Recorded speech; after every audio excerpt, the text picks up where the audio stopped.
Hey, salut à tous, bienvenue à Question Auto, j'espère que vous allez bien. C'est en 1997 qu'on a vu apparaître le premier Forester, un véhicule sport utilitaire assez robuste, assez capable, un vrai petit tracteur comme on dit. Eh bien aujourd'hui, on est au Japon pour le lancement mondial de la nouvelle version. Subaru focus sur un véhicule qui est capable de vous amener en aventure, qui va vous offrir de la sécurité et surtout beaucoup d'espace à l'intérieur. En tout cas, aujourd'hui, il y a une panoplie de versions qu'on va pouvoir tester et s'amuser avec ça pour vous faire découvrir le nouveau Forester.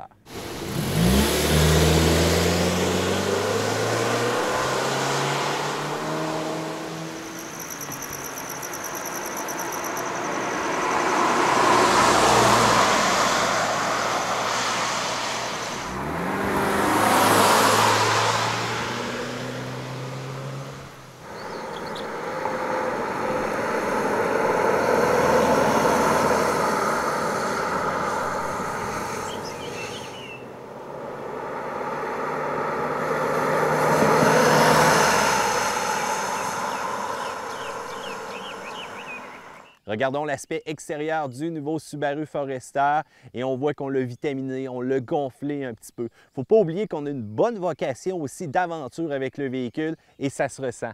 La grille avant omniprésente, quelques touches de chrome, dépendant aussi des versions qu'on va avoir, l'utilisation de phares OLED qui sont directionnels.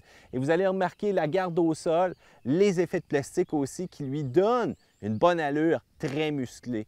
Et faites attention avec les modèles japonais qu'on a ici présentement, ça ne sera pas tout à fait identique à ce qu'on va avoir en sol canadien. Les roues vont être différentes, on va bien entendu surdimensionner, on va y aller avec du 18 pouces dépendant de la version, mais encore une fois, une allure musclée. On a rehaussé au niveau des tourdelles, on a utilisé bien entendu le plastique qui est un peu la signature robuste par rapport au Forester et on a une accessibilité très facile aussi au niveau des attaches sur le toit, au niveau des longerons. On va avoir aussi la possibilité d'ajouter des barres et on le sait, on en veut toujours plus du cargo avec ce véhicule-là. Un petit peu plus long, un petit peu plus large. On va avoir une ligne aussi qui va être quand même assez différente, mais qui donne toujours une impression de hauteur. Et ça, c'est tant mieux. L'ouverture de la porte arrière qui est extrêmement grande. Et ça facilite l'accès à bord et surtout l'accès au toit si vous êtes d'une taille un peu plus petite. La section à l'arrière, on remarque l'ouverture du coffre qui est beaucoup plus rapide. Même une personne grande comme moi est capable facilement de demeurer en dessous du haillon, d'être un peu à l'abri des intempéries si on veut. Et regardez-moi le cargo, la largeur, l'accessibilité qu'on a.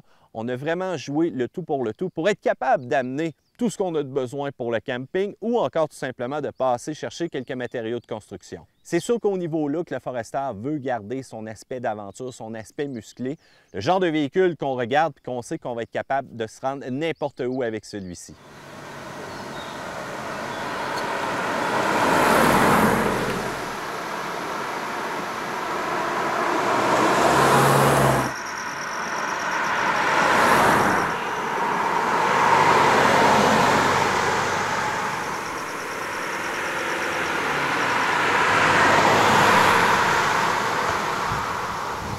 Parlons de l'intérieur du nouveau Forester.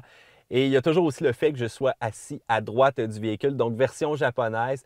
Je vous le dis tout de suite, ça prend un peu d'habitude. On a tout le temps tendance à aller chercher le levier de vitesse dans la portière et surtout de se tromper quand ça vient le temps de prendre place à bord du véhicule. Parlons vraiment de l'intérieur, la qualité des composantes. Je pense qu'on a fait une excellente amélioration. Il faut dire que l'ensemble des matériaux aussi avec lesquels on prend contact, que ce soit l'appui-bras ou encore dans la portière, très confortable. On a travaillé sur le côté moelleux, même au niveau des sièges aussi, beaucoup plus long au niveau de l'assise. Un siège qui va nous enrober, nous donner quand même un bon support et nous donner surtout un grand confort et c'est ce qu'on voulait. C'est sûr qu'on est en territoire familier, si on connaît l'Impreza ou encore on connaît le Crosstrek, vous allez voir, ça se ressemble quand même un peu.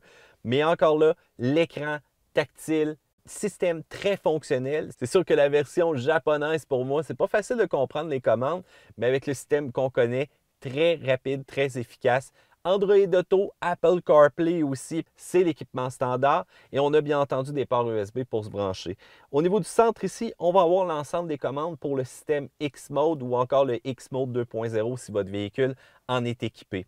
On va utiliser différents écrans d'information qui sont tous interreliés, mais qui font un excellent travail pour garder le conducteur attentif au niveau de la route. À l'arrière, c'est là qu'on a encore travaillé aussi le confort et ce de manière énorme pour vos occupants, pour votre famille, pour vos passagers. Premièrement, lorsqu'on prend place à bord, l'ouverture de la porte, mais la facilité aussi de s'asseoir à l'intérieur. On a beaucoup travaillé sur l'espace pour avoir un excellent confort. Dans la version japonaise, on se rend compte qu'on est quand même assez couché un peu comme ça. Cependant, avec la version canadienne, on va avoir la possibilité quand même d'ajuster un peu les bancs. La partie du coffre, où est-ce qu'on se rend compte que c'est immense. On a travaillé sur le dégagement, que ce soit des matériaux, un bon vieux plywood comme on dit, eh bien ça va prendre place facilement à bord. Des sacs de golf, vraiment de côté, on n'a pas besoin de travailler pour aller les déplacer. Et je vous rappelle aussi qu'au niveau du Forester, l'espace, le dégagement de la tête, c'est énorme. C'est vraiment un véhicule qui a été gonflé et qui, ma foi, offre un excellent volume de chargement. On adore le confort qu'on a présentement à l'intérieur du véhicule.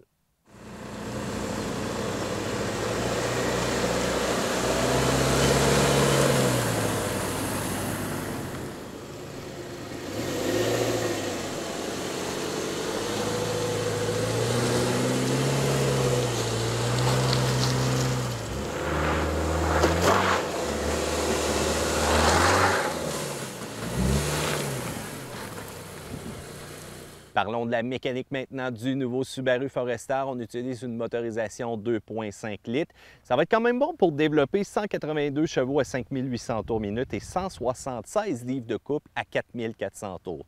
On a jumelé le tout à une CVT qui va simuler des vitesses. Cette motorisation-là, eh bien, c'est 90 de nouvelles composantes. On a amélioré l'efficacité thermique de celui-ci, surtout pour les hivers canadiens. On va arriver à une température nominale beaucoup plus rapidement. Pour les amateurs de la version turbo compressée, beaucoup plus sportive, la XT, eh bien, je vais peut-être vous décevoir, mais elle ne sera pas de retour. Subaru voulait vraiment focusser sur la consommation d'essence. Il faut dire aussi que les ventes, bien qu'ils étaient populaires au Canada, ailleurs dans le monde, pas vraiment. Et c'est la même chose pour la version manuelle, on l'a délaissé uniquement de CVT. Et là où est-ce qu'on a fait quand même une belle attention particulière pour la robustesse et pour le côté hors route du Subaru Forester, eh bien, c'est le mode X. Ce fameux mode-là, vous l'avez connu dans la version précédente, parfait pour les terrains qui sortent un peu des routes régulières.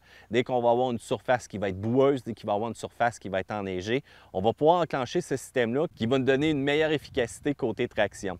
Mais là, on a fait une version 2.0, beaucoup plus agressive pour le Forester. Donc, on a un mode boue et neige, tout simplement. Celui-là va laisser le contrôle de traction actif. C'est parfait quand on a besoin de plus de traction sans nécessairement avoir besoin d'un momentum un peu plus élevé. Mais quand ça se corse, une neige très profonde ou encore de la boue très profonde, un autre petit coup de roulette, et là, le contrôle de traction va être désactivé. On a beaucoup plus d'agressivité aussi au niveau de l'accélération et c'est ça qui va faire qu'on va pouvoir se sortir de différentes situations. Pour nous aider justement dans des terrains un peu plus agressifs, on a une belle garde au sol de 220 mm et on a aussi des angles d'approche et de départ très agressif. On peut dire que le Forester a une belle balance entre un comportement routier appréciable, mais aussi des capacités hors route très impressionnantes. Parlons du comportement routier, premièrement d'accélération, motorisation 2.5 litres, qui fait le travail, mais j'aurais aimé avoir un petit peu plus de punch, surtout au décollage ou encore en reprise. Pour le reste, on a quand même un mode sport qu'on peut adapter à notre conduite. Le mode sport va rendre l'accélérateur un peu plus réactif, mais encore là, ça ne change pas grand-chose. Je trouve qu'on aurait pu mettre un petit peu plus d'emphase sur la différence au niveau de la réactivité du véhicule quand on change de mode. Là où est-ce qu'on voit un changement majeur, c'est au niveau du châssis, c'est au niveau de la suspension, c'est au niveau du feeling de conduite pour le véhicule. On a augmenté la rigidité dépendant de l'endroit entre 40 et 100 % d'amélioration.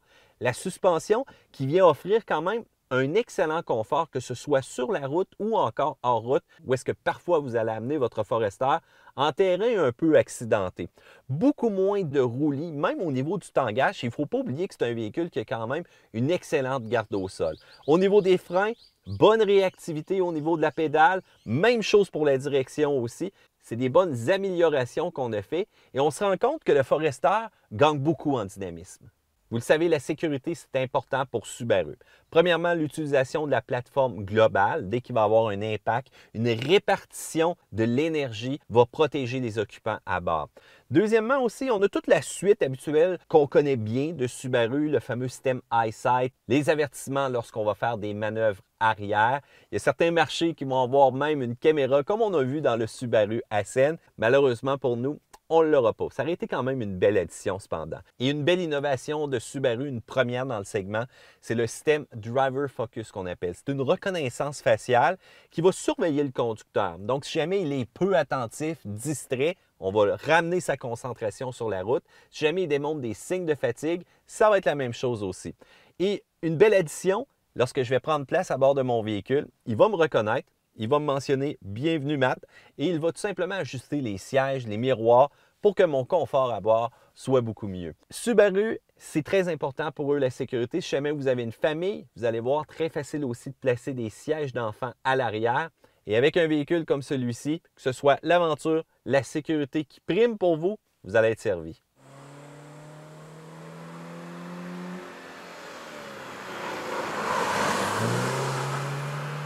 Eh bien voilà, ça fait la tournée du nouveau Subaru Forester. Parlons quand même un petit peu des points négatifs, positifs. La motorisation, j'aurais peut-être voulu un petit peu plus de pep. Puis autrement, il n'y a pas nécessairement de points négatifs à ce véhicule-là. Je suis impressionné. Le comportement routier, le confort, la sécurité, puis la traction intégrale qui est capable de nous amener loin, pas mal tout est là. On est plus raffiné que jamais avec le nouveau Forester et si vous voulez un véhicule sport utilitaire qui va vous amener plus loin que les autres, pensez à celui-là. Fait que voilà, gang, j'espère que vous avez apprécié. Abonnez-vous à Question Auto, pouce en l'air et on se dit à une autre fois, à une autre vidéo, mais peut-être pas au Japon.